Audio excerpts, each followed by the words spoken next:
नमस्कार दोस्तों। आज हम एक आम समस्या के बारे में डिस्कस करना चाहते हैं। जैसा कि आप जानते हैं, दूध जो है पचता क्यों नहीं है, तो आज इस विषय पे हम चर्चा करेंगे। आप जानते हैं कि जो दूध है वो हमारे शरीर की मजबूती के लिए बहुत महत्वपूर्ण है और वो हमको हड्डियों के निर्माण के लिए calcium, vitamins, proteins, minerals provide करता है, जिससे हमारे बॉडी में स्ट्रेंथ आती है। और मान लीजिए कभी कभी ऐसा हो जाए कि जो ये दूध है जो पीते हैं बच्चे या बड़े और वो पचे ही नहीं, तो एक समस्या होती है जिसको हम बोलते हैं लैक्टोज इंटॉलरेंस। तो लैक्टोज इंटॉलरेंस होता क्या है? लैक्टोज हमारे मिल्क में पाई जाने वाली एक शुगर है, जिसके कारण जो दूध में जो मिठास होती है वो इस लैक्टोज शुगर के कारण होती है। ये नॉर्मली मिल्क में पाया जाता है और जब से ह्यूमन बीइंग ने समझिए कि मिल्क पीना चालू किया है, तो तब से जो है ये हमारे शरीर में एक एंजाइम होता है इसको डाइजेस्ट करने के लिए, जिसको हम लैक्टेज बोलते हैं, जो कि लैक्टोज शुगर को दो चीजों में कन्वर्ट करता है, एक तो ग्लूकोज और एक गैलेक्टोज। और ये ग्लूकोज एंड गैलेक्टोज कन्वर्शन के बाद स्मॉल इंटेस्टाइन में ये ब्लड में पहुंच जाता है। तो इस तरह से जो जो हम दूध पीते हैं वो हमारे ब्लड में जाके ग्लूकोज और गैलेक्टोज में कन्वर्ट हो जाता है। कभी कभी क्या होता है कि ये जो लैक्टेज एंजाइम है इसकी कमी हो जाती है। तो क्या होने लगता है कि जब लैक्टेज एंजाइम की कमी होती है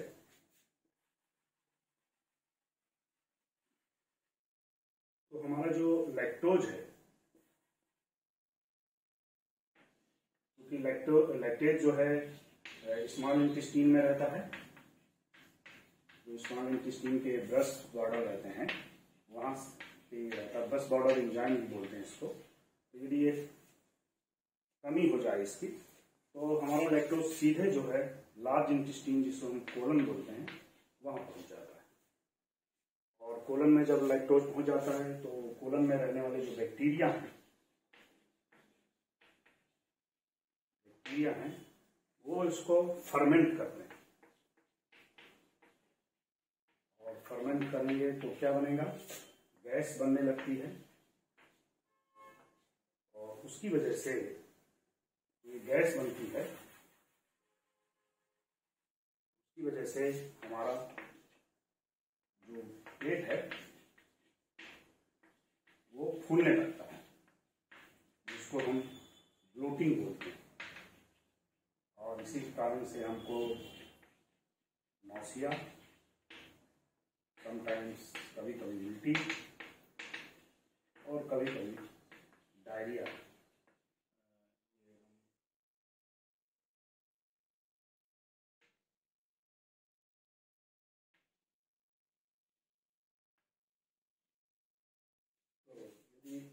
लैक्टोज जो है, जो दूध रहता है उसमें लैक्टोज शुगर रहती है, और जो हमारा एंजाइम है वो लैक्टेज एंजाइम स्मॉल इंटेस्टाइन में रहता है। तो यदि हमने जैसे दूध लिया, पेट में गया दूध, और यहाँ पे नहीं होगा, तो हमारा पूरा जो लैक्टोज है वो कहाँ पहुँच जाएगा?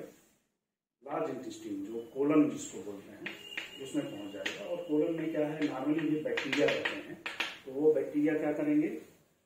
इस लैक्टोज को फर्मेंट करेंगे तो यहाँ पे गैस बनने लगेगी, और इसके कारण जो गैस बनती है तो उसके कारण क्या होगा कि हमारा पेट में गैस बनेगी तो पेट फूलने लगेगा, जिसके हम ब्लोटिंग बोलते हैं, या हमको उल्टी ऐसा लगने लगता है, या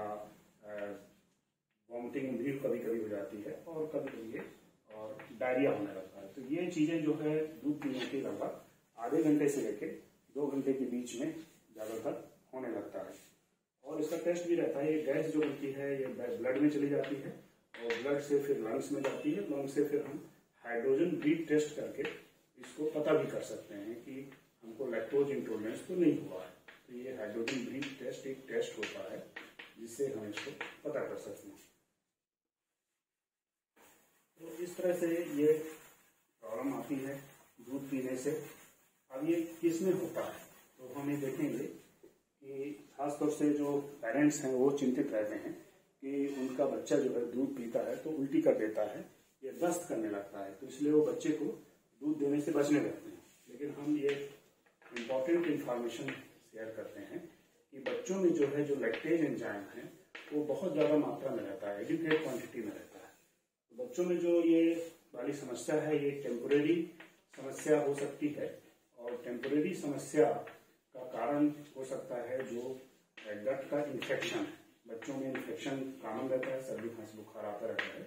तो ये गट का इन्फेक्शन के कारण बच्चों में कुछ समय के लिए जो है गट इन्फ्लेम्ड हो जाती है और इन्फ्लेम्ड होने से जो ये मैकेनिज्म है ये नहीं हो पाती, जिससे बच्चों में कुछ समय के लिए ये दूध में मिल्क जो लैक्टोज इंटॉलरेंस की समस्या आ जाती है। तो उसमें आप अपने पीडियाट्रिक डॉक्टर से ट्रीटमेंट लेके ठीक कर सकते हैं।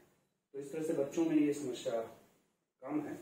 और यदि हम जेनेटिक एंगल सोचें तो जेनेटिक एंगल में जिसका इनहेरिटेंस है उसके लिए ऑटोसोमल रिसेसिव इनहेरिटेंस बोलते हैं, जिसमें ऐसा बोलते हैं कि मदर और फादर दोनों में वो सेम जीन बच्चे में आना चाहिए।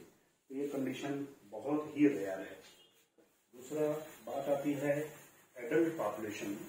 ज़्यादातर जो एशियन पॉपुलेशन है उसमें जैसे जैसे हम बड़े होते जाते हैं तो हमारे जो गट में स्मॉल इंटेस्टाइन में बनने वाला लैक्टेज एंजाइम है वो धीरे धीरे कम होने लगता है।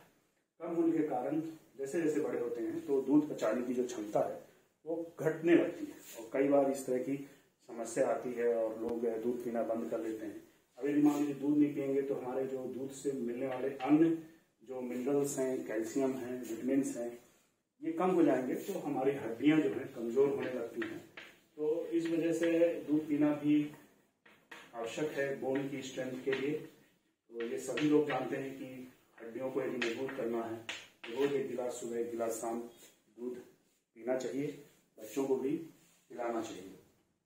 तो उस कंडीशन में यदि मान लीजिए किसी को लैक्टोज इंटॉलरेंस हो रहा है तो एडल्ट में कुछ और कंडीशंस भी होती हैं, जैसे कि उनमें भी जो हमारी स्मॉल इंटेस्टाइन है यदि उसमें सूजन आ जाए उसके कारण हो सकते हैं, जैसे कि आप कुछ डिसीजेज हैं जैसे इन्फ्लेमेटरी बाउल डिसीज है, क्रोन्स डिसीज जिसको बोलते हैं, या सीलियर डिसीज है, ठीक है, या किसी का ऑपरेशन के द्वारा जो गट है उसको निकाल दिया गया है और या किसी का कैंसर कीमोथेरेपी चल रही है। तो ऐसे केसेस में जिनको कैंसर कीमोथेरेपी चल रही है उनमें भी टेम्परेरी ये प्रॉब्लम आ सकती है, जिसको आप मेडिकल ट्रीटमेंट के द्वारा ठीक कर सकते हैं। तो इस तरह से अब मान लीजिए सपोज प्रॉब्लम है तो हम उसको कैसे ट्रीट करें। कोई भी जैसे मिल्क कभी आप बाहर जाते हैं मान लीजिए तो उसमें आपको ध्यान देना चाहिए कि जो हम प्रोडक्ट खरीद रहे हैं खाने पीने का उसमें लैक्टोज तो नहीं है। अदरवाइज आप कोई लैक्टोज इंटॉलरेंस के शिकार हैं तो उसी समय आपको सिम्टम्स प्रेसिपिटेट होने लगते हैं। तो उस कंडीशन में ट्रीटमेंट जो बोलते हैं तो ट्रीटमेंट इसका ये है कि आप जो डाइटरी डेयरी प्रोडक्ट हैं वो अवॉइड करें, जैसे कि मिल्क अवॉइड करें, बटर अवॉइड करें, सॉफ्ट चीज अवॉइड करें, आइसक्रीम अवॉइड करें। इन सब में हैवी लैक्टोज रहता है। दूसरा ये है कि यदि हम मार्केट में लैक्टोज फ्री मिल्क के पैकेट्स भी आते हैं, आप वो ले सकते हैं तो आपको बाकी सब चीज़ें मिल जाएंगी। दूसरा ये रहता है कि नहीं हमको हमारा ही मिल्क चाहिए, नॉर्मल जो हम घर में यूज करते हैं वही चाहिए, तो उसके लिए फिर एक ऑप्शन है कि लैक्टेज जो एंजाइम है उसके टेबलेट्स आते हैं, तो वो आप टेबलेट्स ले सकते हैं, रोज ले सकते हैं उनको। और लेकिन हाँ जिन मरीजों को गठिया की शिकायत है उनको ये टैबलेट्स नहीं लेना चाहिए। दूसरा है तो नॉन डाइटरी जो सप्लीमेंट्स है, मान लीजिए जैसे नॉन डाइटरी में खासतौर से जिनको मिल्क की एलर्जी, हम आपको बता दें कि मिल्क की एलर्जी जो है और लैक्टोज इंटॉलरेंस दोनों में अंतर है। मिल्क की एलर्जी में क्या होता है कि मिल्क में पाए जाने वाले प्रोटीन जिसको हम कैसीन बोलते हैं उसके कारण भी एलर्जी हो सकती है।